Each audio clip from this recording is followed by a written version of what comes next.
Salam alaikum, bonjour à tous. Aujourd'hui, je partage avec vous donc la soupe marocaine qu'on appelle la harira. Donc c'est harira express. Donc pour ça, pour la réaliser, j'ai besoin donc du persil coriandre que j'ai haché, du céleri en branche que j'ai haché également, des pois chiches. Donc là, j'ai à peu près 200 grammes de pois chiches, de la viande. Donc là, j'ai à peu près 300 grammes de viande. Après, c'est selon le besoin. Soit on met plus de viande si on aime la viande, soit on peut s'en passer complètement.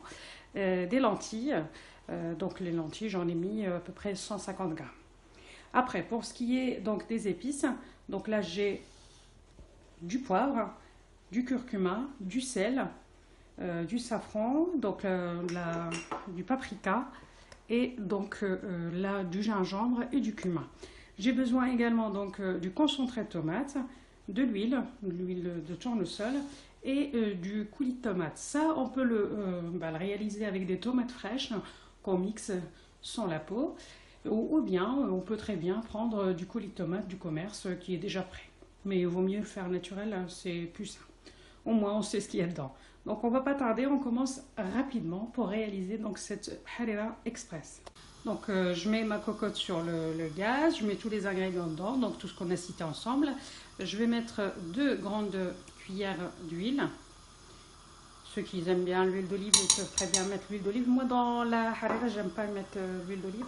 Parce qu'après, le goût, il est prononcé, puis les enfants, ils n'aiment pas, et du coup, voilà quoi. Donc, je préfère pas en mettre. Comme ça, tout le monde va pouvoir se régaler.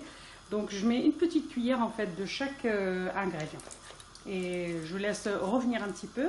Et après, donc, je vais mettre la moitié du coulis de tomate, un peu d'eau. Je ferme la cocotte. Je laisse cuire à peu près 15 minutes dès que elle commence en fait à siffler. Et après, je l'ouvre pour rajouter donc mon concentré et le restant du coulis de tomate. Ah oui, j'ai oublié, il y a également un peu de farine. Ça, de toute façon, je rajouterai à la fin. On regardera ça ensemble.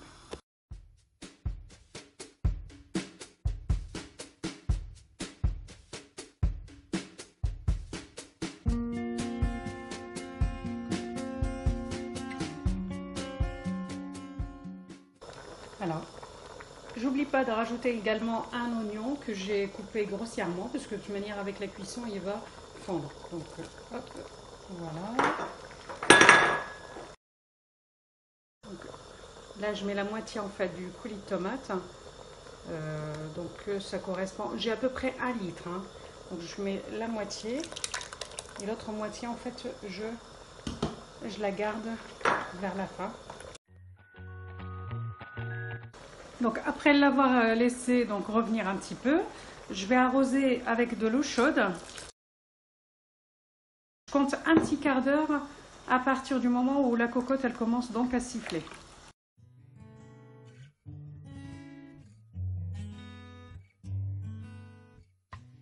Donc pendant que ma soupe elle va continuer à cuire, je vais préparer en fait, je vais mélanger 500 ml d'eau tiède avec 100 g de farine. Je mélange ça en fait, ça sera pour vers la fin en fait pour lier, pour que la soupe ne soit pas très liquide ni très épaisse, hein, juste ce qu'il faut.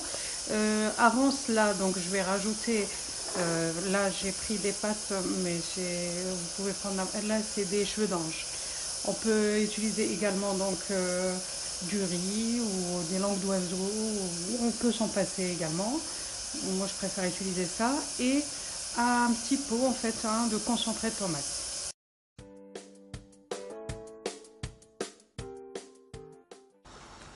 Je les laisse cuire une petite dizaine de minutes et après je rajouterai donc le concentré de tomate et donc l'eau avec la farine pour lier. Et vers la fin, carrément, juste avant d'éteindre, je rajouterai un petit peu de persil coriandre haché frais en fait par au-dessus. Et ça sera fini.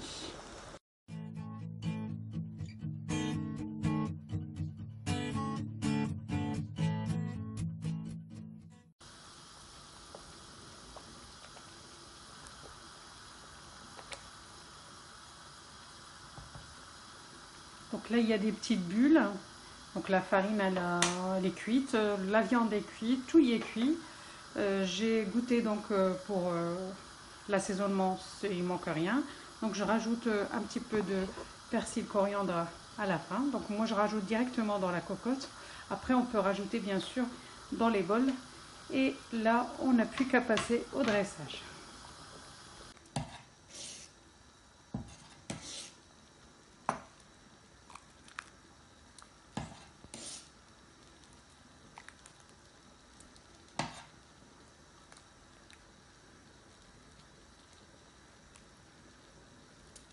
Voilà, notre Harira Express est terminée, elle est prête. Donc c'est assez simple, assez rapide quand même. Donc la cuisson, ça m'a pris à peu près donc, une vingtaine de minutes. C'est juste le temps en fait que les pois chiches cuisent. Après, si vous prenez une boîte de conserve, les pois chiches déjà en fait cuites, dans ce cas-là, ben, c'est plus rapide en fait. Vous rajoutez ça à la fin, il n'y a pas besoin d'attendre très longtemps en fait pour la cuisson. Moi j'ai mis des pois chiches en fait secs que j'ai fait tremper la veille et du coup moi je les fais à l'avance et puis je les mets dans le congélateur déjà trempés. Ça peut aider en fait hein, pour les avoir à l'avance. Comme ça je prends la dose qu'il me faut et puis c'est pour ça que ça prend un petit peu de temps. Après on peut très bien remplacer les pois chiches secs par des pois chiches déjà cuits. Le coulis de tomate, au lieu de le préparer soi-même avec des tomates fraîches, c'est meilleur. Hein. Des tomates fraîches, vous prenez à peu près donc 500 grammes de tomates qu'on mixe avec la même quantité d'eau, donc 1 demi-litre d'eau, et ça nous fait notre coulis de tomates. Voilà, mais il ne me reste plus qu'à vous remercier donc d'avoir suivi cette vidéo. N'hésitez pas à liker, à partager, et j'espère que vous allez pouvoir donc l'essayer et goûter pour ceux qui n'ont pas encore donc goûté la harira marocaine.